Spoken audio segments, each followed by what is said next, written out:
ഇപ്പോൾ മുഖ്യമന്ത്രി മാധ്യമങ്ങളെ കാണുകയാണ്. അതിലേക്ക് തത്സമയം.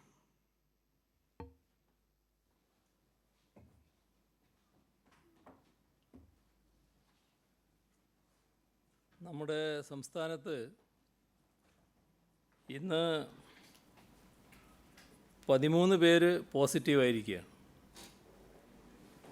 നെഗറ്റീവായതും 13 തന്നെയാണ്. ഇതിൽ കോട്ടയത്ത് 6, ഇടുക്കി 4, പാലക്കാട്, മലപ്പുറം, കണ്ണൂർ 1 വീതം. ഇതാണ് പോസിറ്റീവായവരുടെ ജില്ല തിരിച്ചുള്ള കണക്ക്. ഇതിൽ 5 പേര് തമിഴ്നാട്ടിൽ നിന്നുള്ളവരാണ്. ഒരാൾ വിദേശത്ത് വന്നതാണ്.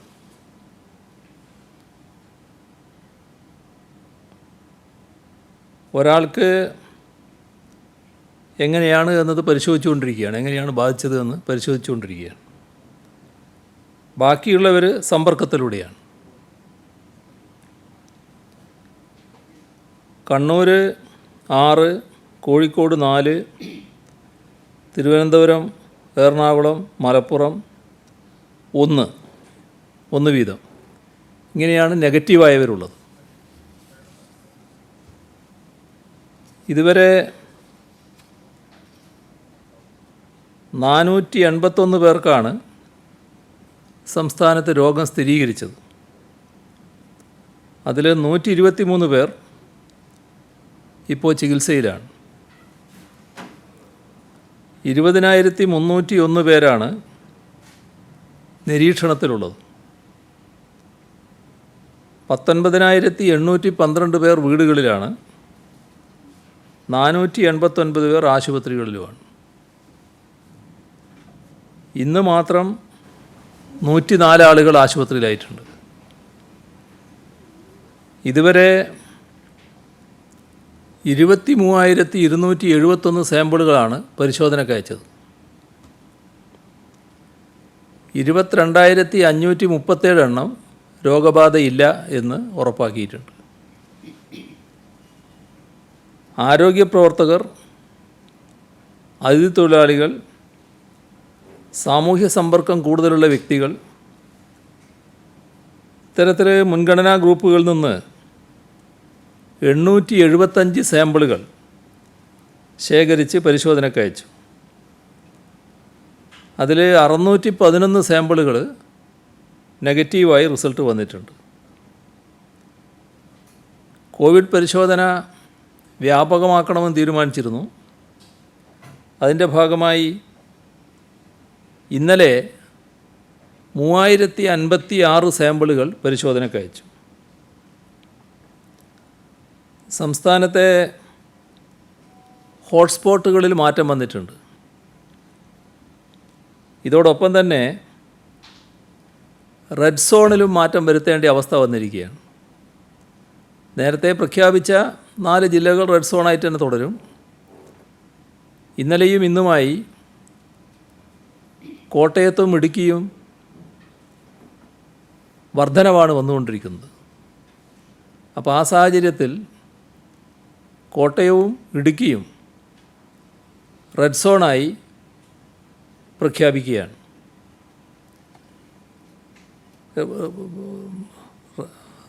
അതോടൊപ്പം നമ്മുടെ ഹോട്ട്സ്പോട്ടിൻ്റെ ഭാഗമായി എടുത്താൽ ഇടുക്കി ജില്ലയിൽ വണ്ടൻമേട്, ഇരട്ടയാറ്, കോട്ടയം ജില്ലയിൽ അയ്മനം, വെള്ളൂർ, അയർക്കുന്നം, തലയോലപ്പറമ്പ് ഇത്രയും പഞ്ചായത്തുകൾ ഹോട്ട്സ്പോട്ടുകളാണ്. ഇപ്പോൾ കോവിഡ് ബാധിച്ച് ആരും ചികിത്സയിലില്ലാത്തത് 4 ജില്ലകളിലാണ്. തിരുവനന്തപുരം, ആലപ്പുഴ, തൃശ്ശൂർ, വയനാട്. ഇന്ന് മുഖ്യമന്ത്രിമാരുടെ വീഡിയോ കോൺഫറൻസിൽ സംസാരിക്കുന്നത് പ്രധാനമായും ചെറിയ സംസ്ഥാനങ്ങളിലെ മുഖ്യമന്ത്രിമാരായിരിക്കും എന്ന് ഇന്നലെ കേന്ദ്ര ആഭ്യന്തരമന്ത്രി നേരിട്ട് സംസാരിച്ചിരുന്നു. കേരളം ഉന്നയിക്കാൻ ഉദ്ദേശിക്കുന്ന പ്രധാന കാര്യങ്ങൾ നേരത്തെ അറിയിക്കുന്നത് നന്നാവും എന്നുകൂടി അദ്ദേഹം ഇന്നലെ അഭിപ്രായപ്പെട്ടു. അതിൻ്റെ അടിസ്ഥാനത്തിൽ ഇന്നലെ തന്നെ കേരളത്തിൻ്റെ അഭിപ്രായങ്ങൾ പ്രധാനമന്ത്രിയെയും ആഭ്യന്തരമന്ത്രിയെയും ധരിപ്പിക്കുകയുണ്ടായി. കേന്ദ്ര ഗവൺമെൻറ്റിൻ്റെ മാർഗനിർദ്ദേശങ്ങൾക്കനുസരിച്ച് ലോക്ക്ഡൗണിൽ ചില ഇളവുകൾ സംസ്ഥാനം വരുത്തിയിരുന്നു. ലോക്ക്ഡൗൺ പിൻവലിക്കുന്ന കാര്യത്തിൽ ശ്രദ്ധാപൂർവമായ സമീപനം വേണം എന്നാണ് സംസ്ഥാനത്തിൻ്റെ അഭിപ്രായം. സംസ്ഥാനങ്ങളുടെ സവിശേഷത കൂടി പരിഗണിക്കുന്ന ദേശീയ നയമാണ് ആവശ്യം. ഭാഗികമായ ലോക്ക്ഡൗൺ മെയ് 15 വരെ തുടരാവുന്നതാണ് എന്നാണ് കേരളത്തിൻ്റെ അഭിപ്രായം. അന്നത്തെ സാഹചര്യം പരിശോധിച്ച് തുടർ നടപടികൾ കൈക്കൊള്ളാവുന്നതുമാണ്. തൊട്ടു മുൻപത്തെ ആഴ്ചയിൽ കോവിഡ്-19 കേസുകൾ പുതുതായി റിപ്പോർട്ട് ചെയ്യപ്പെടാത്ത ജില്ലകളിൽ ആൾക്കൂട്ടങ്ങൾ, പൊതുഗതാഗതം എന്നിവ നിയന്ത്രിച്ചുകൊണ്ടും നിലനിർത്തിക്കൊണ്ടും ശാരീരിക അകലം പാലിച്ചും ലോക്ക്ഡൗൺ പിൻവലിക്കുന്നത് പരിഗണിക്കാം എന്ന് കേരളം അഭിപ്രായപ്പെട്ടിട്ടുണ്ട്. അന്തർജില്ലാ അന്തർ സംസ്ഥാന യാത്രകൾ മെയ് 15 വരെ നിയന്ത്രിക്കുകയും വേണം. PPP കിറ്റുകളുടെയും മറ്റും ആവശ്യകത കുതിച്ചുയരുകയാണ്. ടെസ്റ്റിങ്ങിന് വിധേയമാക്കേണ്ട ആളുകളുടെ എണ്ണം വർദ്ധിക്കുന്നുണ്ട്. ആ സാഹചര്യത്തിൽ അവയുടെ സമാഹരണത്തിൻ്റെ ഉത്തരവാദിത്വം കേന്ദ്ര സർക്കാർ നേരിട്ട് ഏറ്റെടുക്കണം. പ്രവാസികളുടെ കൂട്ടത്തിൽ വളരെ ചെറിയ വരുമാനമുള്ളവർ, ലേബർ ക്യാമ്പുകളിൽ കഴിയുന്നവർ, ജയിൽ ശിക്ഷ പൂർത്തിയാക്കിയവർ, പാർട്ട് ടൈം വരുമാനം നിലച്ചുപോയ വിദ്യാർത്ഥികൾ, ലോക്ക്ഡൗൺ കാരണം തൊഴിൽ നഷ്ടപ്പെട്ടവർ, ഇങ്ങനെ വിവിധ വിഭാഗക്കാരുണ്ട്. ഇവർക്കെല്ലാം തിരിച്ചു വരേണ്ടതുണ്ട്. ഇവർക്ക് വിമാനയാത്രാക്കൂലി സ്വന്തമായി വഹിക്കാൻ പ്രയാസമുണ്ടാകും. അപ്പോൾ അവരുടെ വിമാനയാത്രാക്കൂലി കേന്ദ്ര സർക്കാർ വഹിക്കണമെന്ന് സംസ്ഥാനം പ്രധാനമന്ത്രിയോട് അഭ്യർത്ഥിച്ചു. ലോക്ക്ഡൗൺ കാരണം തൊഴിൽ നഷ്ടപ്പെട്ടവർക്ക് സാമ്പത്തികമായ പിന്തുണ അനിവാര്യമാണ്. അവർക്ക് വേണ്ടി പുനരധിവാസ പാക്കേജ് കേന്ദ്ര ഗവൺമെൻറ് അടിയന്തരമായി പ്രഖ്യാപിക്കണം. അവരുടെ നൈപുണ്യം ഉപയോഗപ്പെടുത്താൻ സാധിക്കുന്ന സ്കീമുകൾക്കും രൂപം നൽകണം. ഹ്രസ്വകാല സന്ദർശനങ്ങൾക്കായി പോയവർ, ജീവിതാവശ്യങ്ങൾ നിറവേറ്റാൻ നിവൃത്തിയില്ലാത്തവർ, ചികിത്സാ സഹായം ആവശ്യമുള്ളവർ, ഇവരെയെല്ലാം തിരിച്ചു കൊണ്ടുവരുന്നതിൽ പ്രഥമ പരിഗണന നൽകണമെന്നും പ്രധാനമന്ത്രിയോട് ആവശ്യപ്പെട്ടു. നമ്മുടെ സംസ്ഥാനത്ത് 4 ലക്ഷത്തോളം അതിഥി തൊഴിലാളികളുണ്ട് എന്നാണ് കണക്കാക്കുന്നത്. ഇവരെ ഘട്ടം ഘട്ടമായി തിരികെ അവരവരുടെ നാട്ടിലെത്തിക്കുന്നതിന് നോൺ സ്റ്റോപ്പ് ട്രെയിനുകൾ അനുവദിക്കണമെന്ന ആവശ്യം വീണ്ടും ഉന്നയിച്ചിട്ടുണ്ട്. കേരളത്തിൽ നിന്നുള്ള മറ്റ് സംസ്ഥാനങ്ങളിലെ നഴ്സുമാരും ആരോഗ്യ പ്രവർത്തകരും ഇവരുടെ കാര്യത്തിൽ കേന്ദ്രം അടിയന്തര ശ്രദ്ധ പതിപ്പിക്കണം. ഇവർക്ക് ശുചിത്വമുള്ള ക്വാറൻറ്റൈൻ സൗകര്യം ഉറപ്പുവരുത്തണം. കേരളത്തിൽ നിന്നുള്ള നഴ്സുമാരുടെ പ്രശ്നങ്ങൾ ബന്ധപ്പെട്ട സംസ്ഥാനങ്ങളിലെ മുഖ്യമന്ത്രിമാരുടെ ശ്രദ്ധയിൽപ്പെടുത്തിയിട്ടുണ്ട്.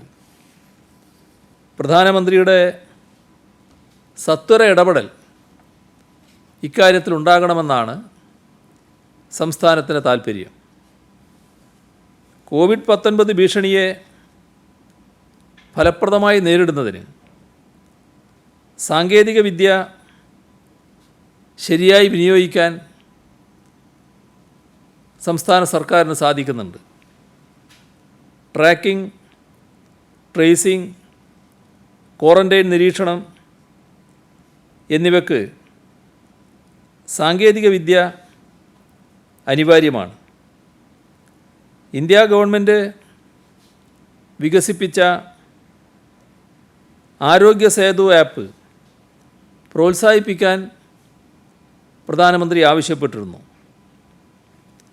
ഇതുവരെ ആരോഗ്യ സേതു ആപ്ലിക്കേഷനിൽ കേരള സംസ്ഥാനവുമായി ബന്ധപ്പെട്ട ഡാറ്റകളൊന്നും പങ്കിട്ടിട്ടില്ല എന്നത് അദ്ദേഹത്തിൻ്റെ ശ്രദ്ധയിൽപ്പെടുത്തുകയുണ്ടായി.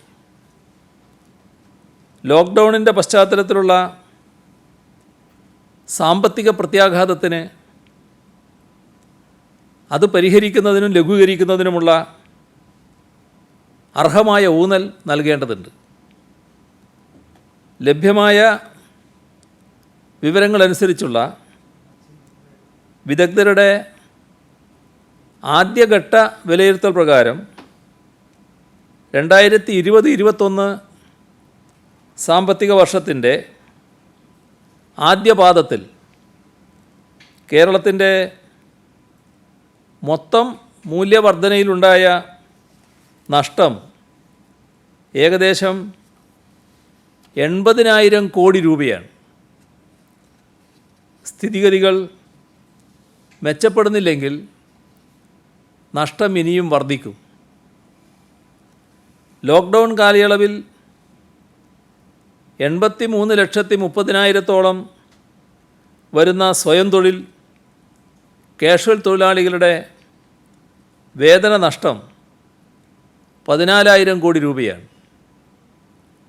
ഹോട്ടൽ, റെസ്റ്റോറൻറ്റ് മേഖലകളിൽ യഥാക്രമം 6,000 കോടി രൂപയുടെയും 14,000 കോടി രൂപയുടെയും നഷ്ടമുണ്ടായി. മത്സ്യബന്ധന മേഖലയും വിവരസാങ്കേതിക മേഖലയും ഗണ്യമായ തൊഴിൽ നഷ്ടത്തിനിരയായ ചില മേഖലകളാണ്. ചെറുകിട വ്യാപാരികളെ ലോക്ക്ഡൗൺ വളരെയധികം പ്രതികൂലമായി ബാധിച്ചു. ഇവരുടെ വരുമാനം നിലച്ചത് ഇവരെ കടുത്ത സാമ്പത്തിക പ്രതിസന്ധിയിലേക്കാണ് തള്ളിവിട്ടത്. ചെറുകിട വ്യാപാരികളിൽ മഹാഭൂരിഭാഗവും സ്വയം തൊഴിൽ വിഭാഗത്തിൽപ്പെട്ടവരാണ്. ഒരു സ്വയം തൊഴിലെന്ന മട്ടിലുള്ള ഒരു തൊഴിൽ മാത്രമാണത്.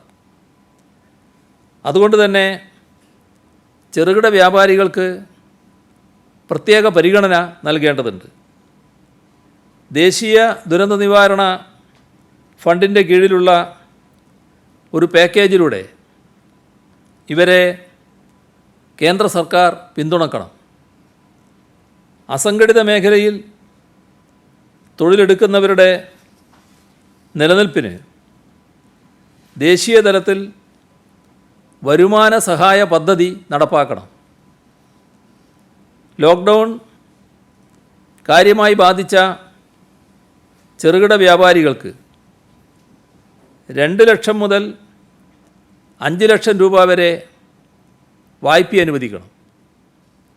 ഈ വായ്പയുടെ പലിശ ആശ്വാസ നടപടിയായി കേന്ദ്രം വഹിക്കണം.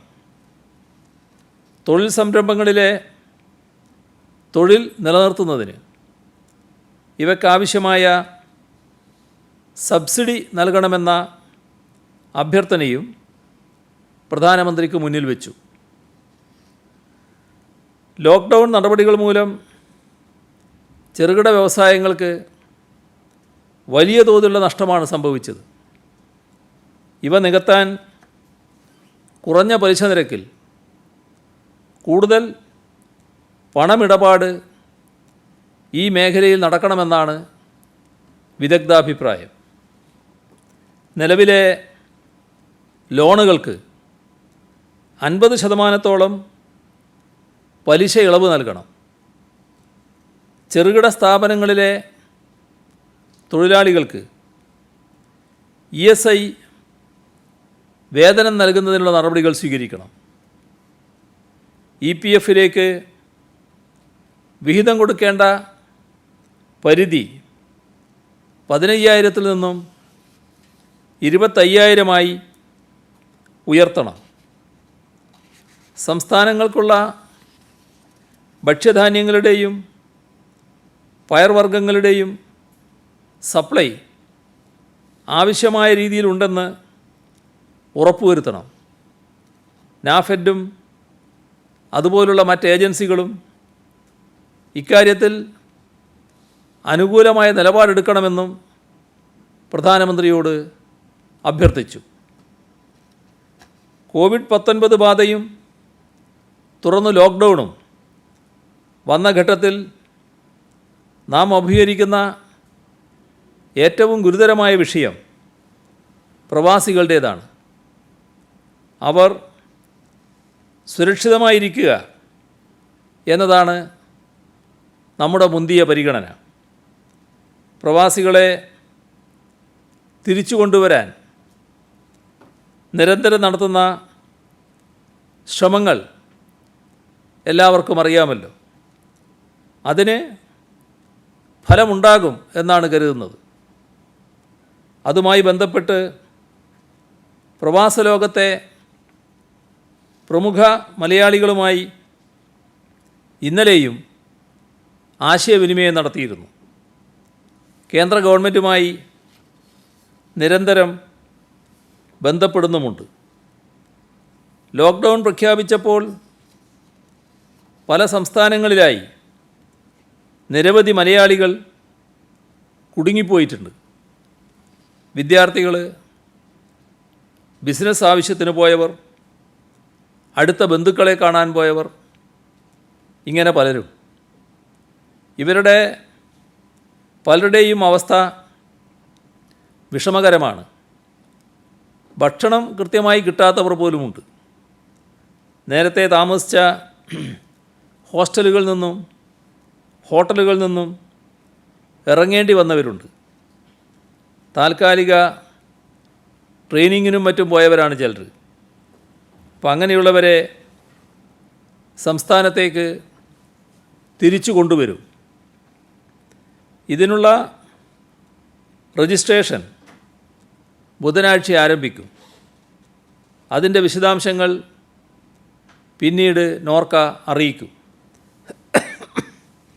തിരിച്ചു കൊണ്ടുവരാൻ പ്രഥമ പരിഗണന നൽകുന്ന വിഭാഗങ്ങൾ ഇതര സംസ്ഥാനങ്ങളിൽ ചികിത്സാവശ്യത്തിന് പോയവർ, ചികിത്സ കഴിഞ്ഞവർ, സംസ്ഥാനത്ത് വിദഗ്ധ ചികിത്സക്ക് രജിസ്റ്റർ ചെയ്ത് തീയതി നിശ്ചയിച്ച മറ്റ് സംസ്ഥാനങ്ങളിലെ താമസക്കാർ,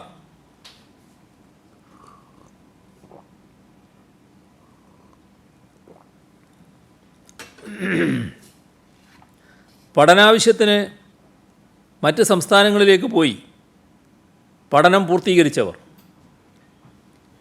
പരീക്ഷ, ഇൻ്റർവ്യൂ എന്നിവയ്ക്കായി മറ്റ് സംസ്ഥാനങ്ങളിൽ പോയവർ, തീർത്ഥാടനം, വിനോദയാത്ര, ബന്ധുഗൃഹ സന്ദർശനം എന്നിവയ്ക്ക് പോയി മറ്റ് സംസ്ഥാനങ്ങളിൽ കുടുങ്ങിപ്പോയവർ, ലോക്ക്ഡൗൺ മൂലം അടച്ച വിദ്യാഭ്യാസ സ്ഥാപനങ്ങളിലെ കേരളീയരായ വിദ്യാർത്ഥികൾ, ജോലി നഷ്ടപ്പെട്ടതുകൊണ്ടോ റിട്ടയർ ചെയ്തതിനാലോ നാട്ടിലേക്ക് വരേണ്ടവർ, കൃഷിപ്പണിക്ക് അയൽ സംസ്ഥാനങ്ങളിലേക്ക് പോയവരുമുണ്ട്. പ്രത്യേകിച്ച് കർണാടകയിൽ കുടകിൽ നമ്മുടെ നാട്ടുകാർ കുടകിൽ ഭൂമി പാട്ടത്തിനെടുത്ത് ഇഞ്ചി, വാഴക്കൃഷി മുതലായവ ചെയ്യാറുണ്ട്. വയനാട്, കണ്ണൂർ, മലപ്പുറം ജില്ലകളിൽ നിന്ന് കൃഷിപ്പണിക്ക് പോയി ധാരാളം പേർ കുടകിൽ കുടുങ്ങിപ്പോയിട്ടുണ്ട്. വളരെ പാവപ്പെട്ടവരാണ് ഇങ്ങനെ ജോലിക്ക് പോകുന്നത്. ധാരാളം ആദിവാസികളുമുണ്ട്. പലർക്കും ഇപ്പോൾ ഭക്ഷണത്തിന് പോലും പ്രയാസമുണ്ട്. കയ്യിലുള്ളതെല്ലാം തീർന്നു, പണവുമില്ല. ഇങ്ങനെ പ്രയാസപ്പെടുന്ന മുഴുവൻ പേരെയും ഘട്ടം ഘട്ടമായി തിരിച്ചു കൊണ്ടുവരും. കർണാടകത്തിൽ മാത്രമല്ല, മറ്റ് സംസ്ഥാനങ്ങളിൽ സമാന സാഹചര്യങ്ങളിൽ പെട്ടുപോയവരെയും തിരികെ കൊണ്ടുവരും. ഇതിനുള്ള പദ്ധതി തയ്യാറാക്കാൻ കലക്ടർമാരോട് നിർദ്ദേശിച്ചിട്ടുണ്ട്. തിരിച്ചു വരേണ്ടവർ നോർക്ക റൂട്ട്സ് വെബ്സൈറ്റിൽ രജിസ്റ്റർ ചെയ്യണമെന്നും തീരുമാനിച്ചിട്ടുണ്ട്. അവരെ തിരികെ കൊണ്ടുവരുമ്പോൾ ആരോഗ്യ സുരക്ഷ സംബന്ധിച്ച എല്ലാ മുൻകരുതലും സ്വീകരിക്കും. അതിർത്തിയിൽ ആരോഗ്യ വിഭാഗം പരിശോധിക്കും. എല്ലാവർക്കും ക്വാറൻ്റൈൻ നിർബന്ധമാകും. പ്രവാസികൾ വരുമ്പോൾ സ്വീകരിക്കുന്ന എല്ലാ മുൻകരുതലുകളും ഇവരുടെ കാര്യത്തിലും ബാധകമായിരിക്കും. വിദേശത്തുള്ളവർ വരുമ്പോൾ എയർപോർട്ട് കേന്ദ്രീകരിച്ച് പരിശോധനാ സംവിധാനം ഉണ്ടാക്കാം എന്ന സൗകര്യമുണ്ട്. എന്നാൽ ഇതര സംസ്ഥാനങ്ങളിൽ നിന്ന് കേരളത്തിലേക്ക് ധാരാളം വഴികളുണ്ട്. അതുകൊണ്ട് ഏതൊക്കെ വഴികളിലൂടെ കൊണ്ടുവരണമെന്നത് സംബന്ധിച്ച് ക്രമീകരണമുണ്ടാക്കും. സർക്കാർ ഇക്കാര്യത്തിലുണ്ടാക്കുന്ന ക്രമീകരണങ്ങളുമായി എല്ലാവരും പൂർണ്ണമായി സഹകരിക്കണമെന്ന് അഭ്യർത്ഥിക്കുകയാണ്. വിദേശ രാജ്യങ്ങളിൽ നിന്ന് തിരിച്ചു വരുന്നവർക്ക് വേണ്ടി സർക്കാർ ഒരുക്കേണ്ട സംവിധാനങ്ങളെക്കുറിച്ച് ഇന്നലെ നടത്തിയ വീഡിയോ കോൺഫറൻസിൽ ചർച്ച നടത്തുകയുണ്ടായി. ടിക്കറ്റ് ബുക്ക് ചെയ്യുമ്പോൾ തൊട്ടടുത്ത വിമാനത്താവളങ്ങളിലേക്ക് തന്നെ എടുക്കണമെന്ന് നിർദ്ദേശിച്ചിട്ടുണ്ട്. സംസ്ഥാനത്തെ 4 എയർപോർട്ടുകളിലും പരിശോധനയ്ക്കും ക്വാറൻ്റൈനും ആവശ്യമായ സജ്ജീകരണം ഒരുക്കും. പ്രവാസികളെ പരമാവധി സഹായിക്കാൻ നോർക്ക ഹെൽപ്പ് ഡെസ്ക് നിലവിൽ വന്നിട്ടുണ്ട്. നാട്ടിലേക്ക് വരാൻ ആഗ്രഹിക്കുന്ന പ്രവാസികൾ www.registernorcaroots.org എന്ന വെബ്സൈറ്റിൽ ഇന്നലെ വൈകിട്ട് മുതൽ രജിസ്റ്റർ ചെയ്ത് തുടങ്ങിയിട്ടുണ്ട്. ഇതുവരെ 2,02,000 പേർ രജിസ്റ്റർ ചെയ്ത് കഴിഞ്ഞു. പ്രവാസികളെ സഹായിക്കാൻ ഇന്ത്യൻ കമ്മ്യൂണിറ്റി വെൽഫെയർ ഫണ്ട് ഉപയോഗിക്കണമെന്നും തിരിച്ചു വരുന്ന പ്രവാസികളെ പുനരധിവസിപ്പിക്കാൻ പ്രത്യേക പാക്കേജ് വേണമെന്നും കേന്ദ്രത്തോട് ആവശ്യപ്പെട്ടിട്ടുണ്ട്. തിരിച്ചു വരുന്ന പ്രവാസികളുടെ മക്കൾക്ക് കേരളത്തിലെ വിദ്യാലയങ്ങളിൽ പ്രവേശനം ആവശ്യമാണെങ്കിൽ സർക്കാർ അത് ഉറപ്പാക്കും. കോവിഡ് പരിശോധന എല്ലാ ജില്ലകളിലും കൂടുതലായി നടത്താൻ ജില്ലാ കളക്ടർമാരോടും ജില്ലാ മെഡിക്കൽ ഓഫീസർമാരോടും നിർദ്ദേശിച്ചിട്ടുണ്ട്. ക്വാറൻ്റൈനിൽ കഴിയുന്ന മുഴുവൻ പേരെയും പരിശോധനയ്ക്ക് വിധേയമാക്കണം എന്നാണ് ഉദ്ദേശിക്കുന്നത്. ഇന്നലെ നടത്തിയ വീഡിയോ കോൺഫറൻസിലാണ് ഈ കാര്യം പറഞ്ഞിട്ടുള്ളത്. ഹോട്ട്സ്പോട്ട് മേഖലകളിൽ ഭക്ഷ്യസാധനങ്ങൾ വീടുകളിൽ എത്തുന്നു എന്ന് ഉറപ്പാക്കും. അതിർത്തി ജില്ലകളിൽ പരിശോധന കർശനമാക്കാൻ നിർദ്ദേശിച്ചിട്ടുണ്ട്. കാട്ടിലെ ഊടുവഴികളിലൂടെ നടന്ന് കേരളത്തിലേക്ക് ആളുകൾ വരുന്നത് തടയാൻ വനംവകുപ്പിൻ്റെ സഹായത്തോടെ നടപടി സ്വീകരിക്കാൻ പോലീസിന് നിർദ്ദേശം നൽകിയിട്ടുണ്ട്. കാർഷിക ജോലികൾ തടസ്സമില്ലാതെ മുന്നോട്ട് പോകണം. പച്ചക്കറി പോലെ കേടുവന്നു പോകുന്ന സാധനങ്ങൾ എത്രയും വേഗം ശേഖരിച്ച് വിപണികളിൽ എത്തിക്കണം. ഈ നിർദ്ദേശവും നൽകിയിട്ടുണ്ട്. സംസ്ഥാനത്ത് പൊതു ഇടങ്ങളിൽ മാസ്ക് നിർബന്ധമാക്കിയതോടെ ധരിക്കുന്നവരുടെ എണ്ണം കൂടി. അതോടൊപ്പം ഉപയോഗശേഷം വലിച്ചെറിയുന്ന മാസ്കുകളുടെ എണ്ണവും കൂടി.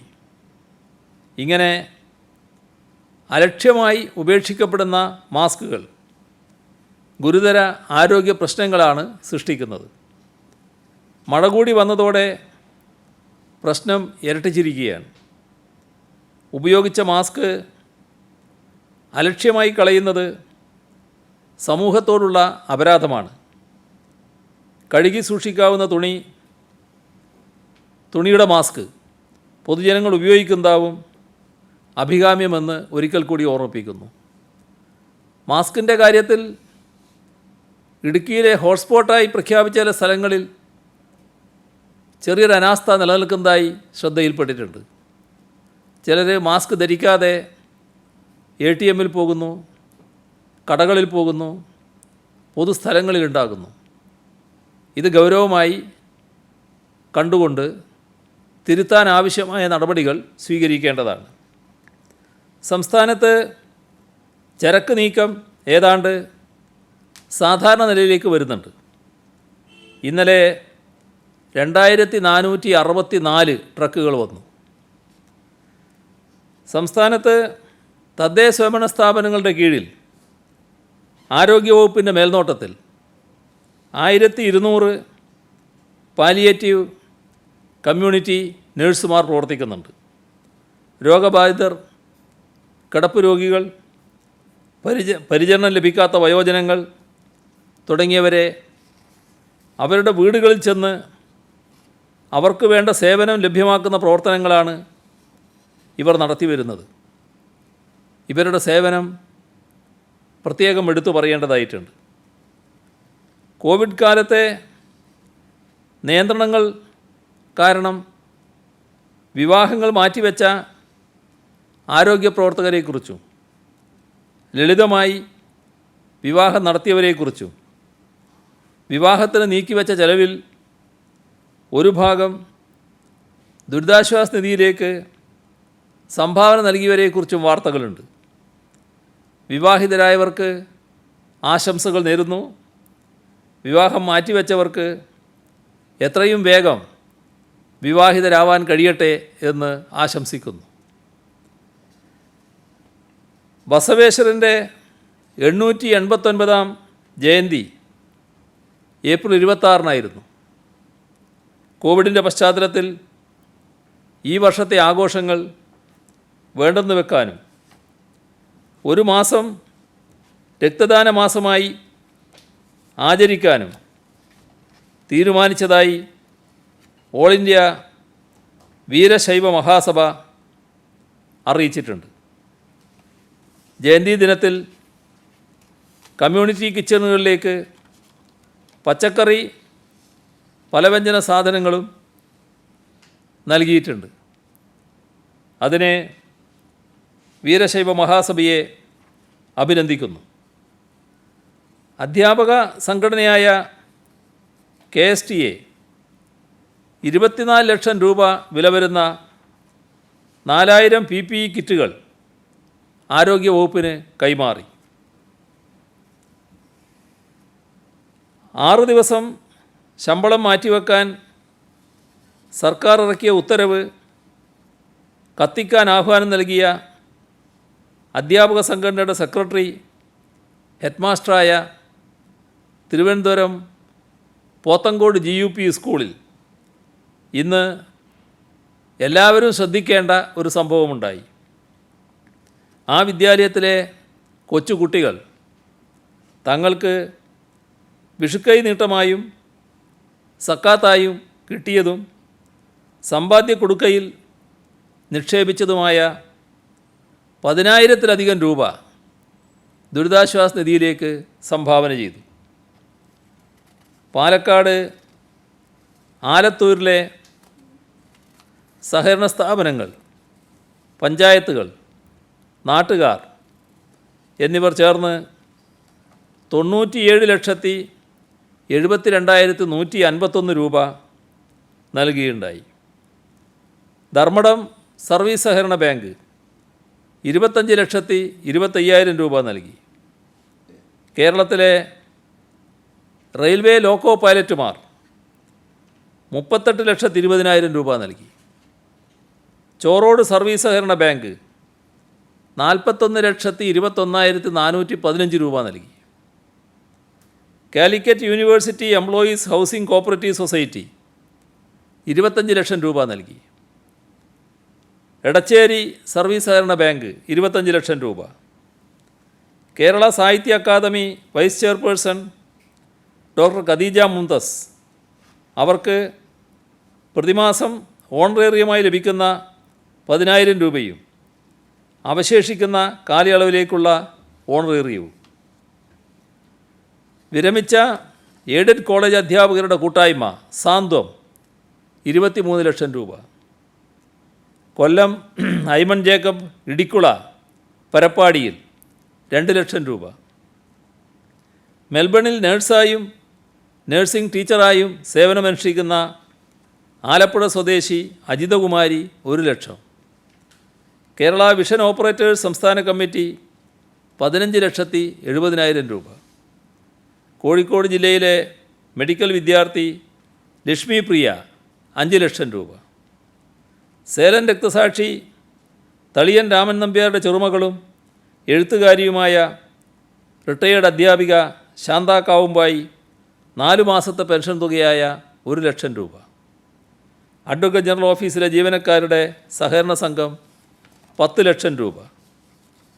Vadakara block employees society 10 lakh രൂപ. പത്തനാപുരം മണ്ഡലത്തിലെ ഇളമ്പൽ സർവീസ് സഹകരണ ബാങ്ക് 8 ലക്ഷം രൂപ. Dubai Cochin empire lions club 6 lakh രൂപ. സംസ്ഥാന higher education council vice chairman doctor Rajan Gurukkal 1 lakh രൂപ. വികലാംഗ കമ്മീഷണർ ഡോക്ടർ ഹരികുമാർ തൻ്റെ 1 മാസത്തെ ശമ്പളത്തിന് പുറമെ 1 ലക്ഷം രൂപ കൂടി. തിരുവനന്തപുരം മെഡിക്കൽ കോളേജ് അലൂമിനി അസോസിയേഷൻ 2 ലക്ഷം രൂപ. Kerala khadi and village industries board secretary Shri Ratheesh 1 lakh രൂപ. Secretariat staff housing cooperative society limited 5 lakh രൂപ. കുന്നമംഗലം കുളിമാട് എറക്കോടൻ ബിസിനസ് ഗ്രൂപ്പ് 1 ലക്ഷം രൂപ. 2018 പ്രളയത്തിൽ ജീവൻ രക്ഷാപ്രവർത്തനത്തിന് ആദ്യം പുറപ്പെട്ടവരുടെ പ്രതിനിധി ജോസഫ് 50,000 രൂപ. സിനിമാ നടൻ മണികണ്ഠൻ ആചാരി വിവാഹ ചെലവിലേക്ക് കരുതി വച്ചിരുന്ന 50,000 രൂപ.